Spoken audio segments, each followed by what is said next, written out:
She was hanging upside down when she begged him.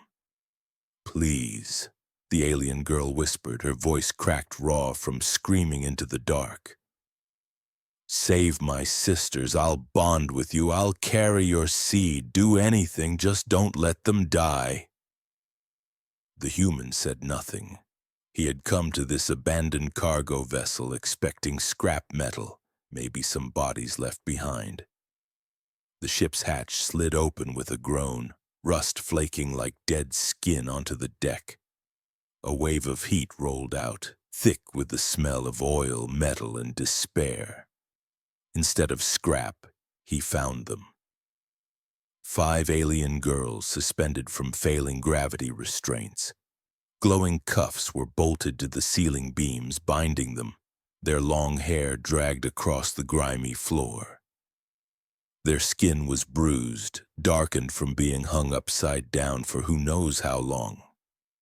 Their breaths were shallow, trembling through bodies that had been left to die a slow, agonizing death. One of them twitched weakly. Another whimpered before slipping back toward unconsciousness. The eldest, the one who had spoken, forced her head up. Blood rushed to her face, making her luminous alien eyes stand out even more as they locked onto him. There was no hope in her gaze, only a cold calculation born of pure desperation. "Please," she said again, "save my sisters." Then her voice broke, dropping to a whisper. "I will bond with you, carry your seed, every cycle. I'll give you everything, just don't let them die." The words hung heavy and awful in the heated air. The human didn't answer. He simply ignited his energy blade. The eldest squeezed her eyes shut, bracing for the end. But the blade never touched her. Instead, the man stepped forward and sliced cleanly through the first restraint. The energy field collapsed with a hiss. The smallest sister fell and was caught instantly.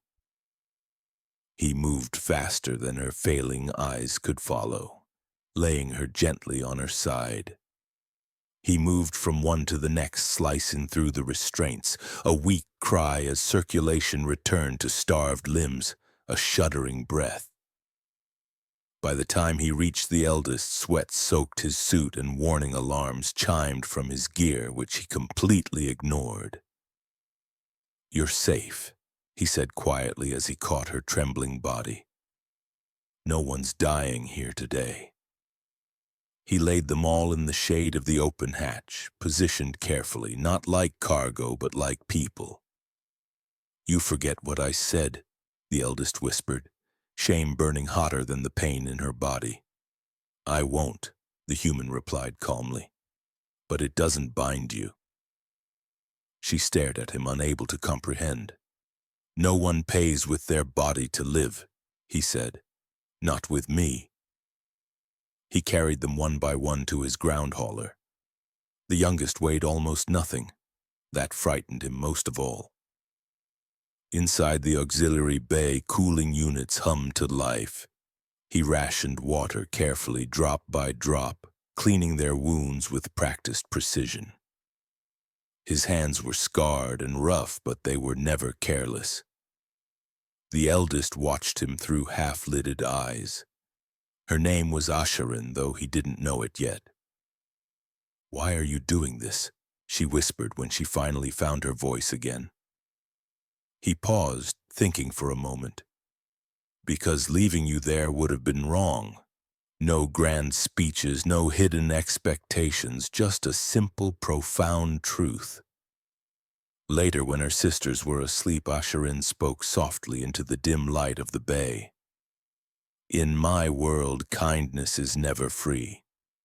He met her gaze, and something old and tired seemed to soften in his eyes.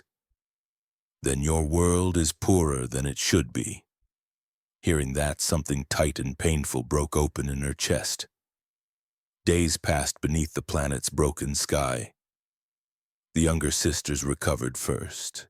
Weak laughter started to fill the small hauler. Shaky steps became steadier. Life, fragile and stubborn, was pushing back against the darkness. Asherin healed more slowly. Her back still burned with pain if she moved too fast. The human adjusted her support braces daily. His touch was always precise, brief, and deeply respectful. That unsettled her more than anything. One evening, amber light spilled through the cracked metal of the hauler. She watched him work on some repairs and said quietly, "You don't have to keep doing this." "You could manage," he replied without looking up, "but you shouldn't have to." Later, she finally spoke the words she'd carried like a wound. "When I offered myself, I thought it was the only thing of value I had left." "I know," he said softly.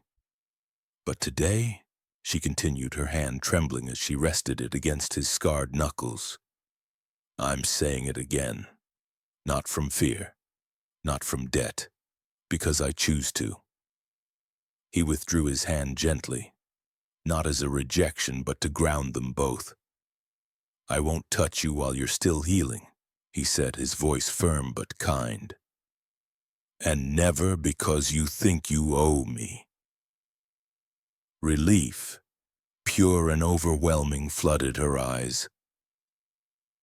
"This isn't a debt," she whispered. "It's a decision." The warning came at dusk.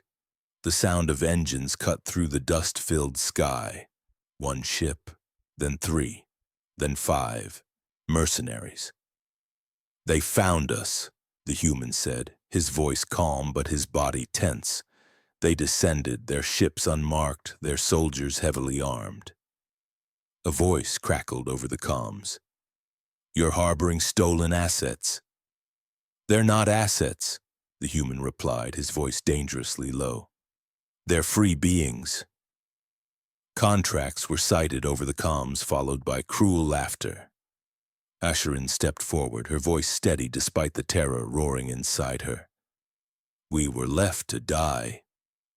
"Survival wasn't guaranteed in the contract," the trafficker sneered.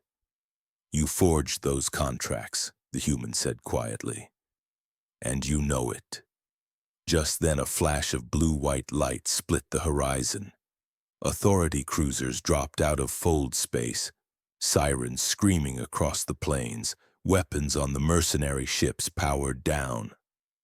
"Stand down immediately," an official voice boomed. The trafficker who had been taunting them fell to his knees as energy restraints snapped shut around him. "These individuals are declared free citizens," an officer announced. "All of them." The word echoed like sunlight breaking through clouds. Free. Asherin realized then, this human didn't just rescue the helpless. He challenged the entire world that made them helpless in the first place. Her sisters left with tears and laughter, promises to stay in touch, and trembling hugs. Asherin stayed. "You should go," the human said gently. "You'll be safer with them."